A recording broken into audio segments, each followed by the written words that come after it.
tentang manajemen sarana prasarana pendidikan. Nah, tujuan kita gimana caranya biar kita paham mengelola ruang-ruang ini secara efektif, biar benar-benar dukung tujuan pendidikan gitu. Oke, siap ya? Mari kita bedah bareng. Siap, mari. Mungkin bisa kita awali dari yang dasar dulu kali ya. Apa sih bedanya sarana sama prasarana dalam konteks sekolah? Terus kenapa ini penting banget dibahas? Oke, sederhananya begini. Sarana itu ya semua perlengkapan yang bisa dipindah-pindah, yang dipakai langsung gitu loh buat belajar. Contohnya ya meja, kursi, komputer, alat peraga, gitu kan? Oke, yang bisa digeser-geser ya. Nah, kalau prasarana, itu lebih ke fasilitas fisiknya yang diam gitu. Gedung sekolahnya, ruang kelasnya itu sendiri, laboratorium, lapangan, fasilitas dasarnya lah. Oke. Jadi bangunan dan isinya yang bisa dipindah. Betul. Dan keduanya ini elemen vital. Sumber-sumber yang Anda berikan itu semua menekankan hal yang sama. Kualitas sarana-prasarana ini ngaruh banget ke kenyamanan sama efektivitas belajar siswa. Jadi lingkungan fisik yang baik itu krusial ya? Krusial banget. Oke. Nah, kalau kita fokus ke ruang kelas nih, apa aja sih elemen kunci buat menciptakan ruang kelas yang efektif menurut sumber-sumber tadi? Prinsip utamanya itu ada 3. Nyaman, fleksibel, sama efisien. Jadi, bukan cuma soal ada meja kursinya aja ya. Bukan cuma ada gitu ya? Bukan, tapi gimana penataannya.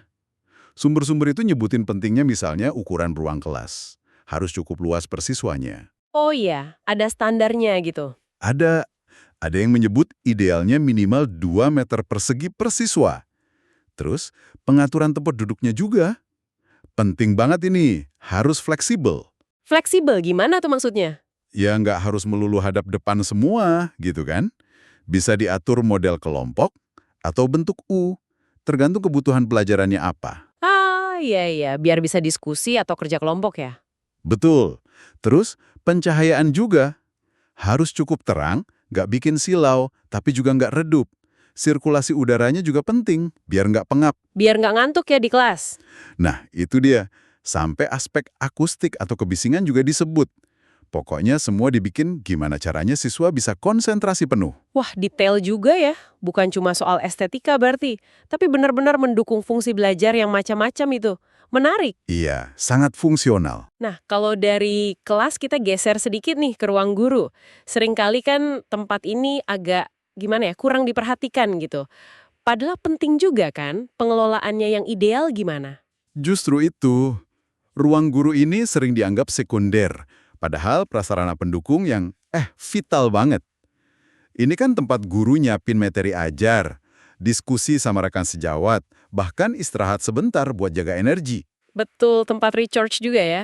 Iya, jadi pengelolaannya harus memastikan fungsi-fungsi ini jalan dengan baik. Minimal banget nih ya, perlu ada perabot standar, kayak meja kerja, kursi yang layak buat tiap guru, terus lemari penyimpanan. Buat nyimpen berkas dan barang pribadi guru gitu ya? Iya, lemari pribadi dan mungkin ada lemari bersama juga. Intinya, ruangannya harus fungsional, nyaman, bikin guru betah dan produktif. Kalau tempat kerjanya enak, kan semangat ngajarnya juga beda. Bener banget. Efeknya pasti nyampe ke siswa juga ujung-ujungnya. Oke, nah terakhir nih, area yang mungkin paling jarang kepikiran, tapi ternyata penting juga, gudang. Kesannya kan cuma tempat numpuk barang bekas ya. Gimana seharusnya dikelola? Nah, ini dia. Gudang yang efektif itu jauh dari kesan tempat buangan barang. Manajemennya, ini menurut salah satu sumber yang Anda kasih, harus didasari prinsip efektivitas, efisiensi, keamanan, sama keselamatan. Efektif, efisien, aman, selamat. Oke, gimana tuh prakteknya? Artinya, penataan barangnya itu harus sistematis, nggak asal taruh. Misalnya, disarankan pakai rak modular, tahu kan? Rak susun yang bisa diatur-atur tingginya. Oh, yang bongkar pasang itu ya, biar fleksibel. Betul. Jadi barang gampang dicari, nggak numpuk di bawah semua. Terus inventarisasi juga jadi lebih gampang dan akurat. Kebayang sih jadi lebih rapi dan terorganisir ya. Ada lagi yang menarik soal gudang ini? Ada satu hal lagi yang, ini cukup detail dibahasnya, yaitu penerapan prinsip first in, first out, FIFO. FIFO, kayak di manajemen stok barang gitu ya? Iya, persis.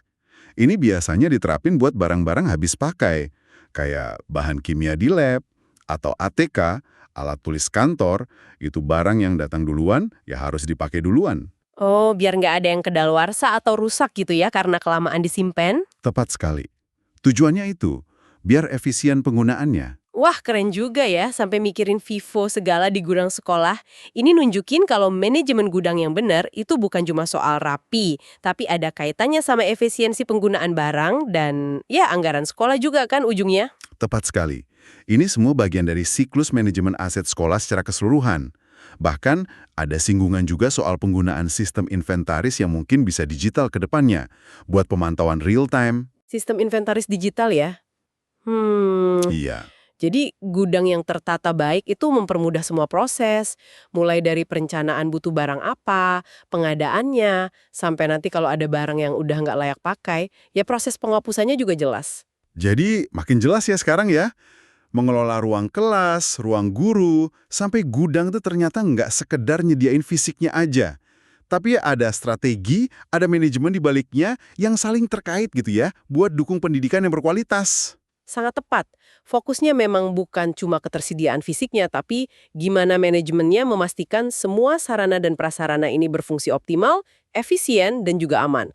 Pengelolaan yang baik ini sebenarnya cerminan kualitas sekolah itu sendiri loh. Setuju, setuju. Terima kasih banyak nih sudah bantu kami menyarikan poin-poin penting dari materi ini. Jelas banget sekarang. Sama-sama. Nah, untuk Anjay yang menyimak, kami tinggalkan satu pertanyaan nih buat jadi bahan renungan. Ini terinspirasi dari diskusi kita dan juga sumber-sumber yang ada. Kira-kira nih sejauh mana ya teknologi masa depan, mungkin kayak AI atau sistem inventaris pintar berbasis IoT gitu, nantinya bisa merevolusi cara sekolah kita mengelola ruang dan aset pendidikannya. Menarik untuk difikirkan ya. Oke, sampai jumpa di pembahasan mendalam kita berikutnya.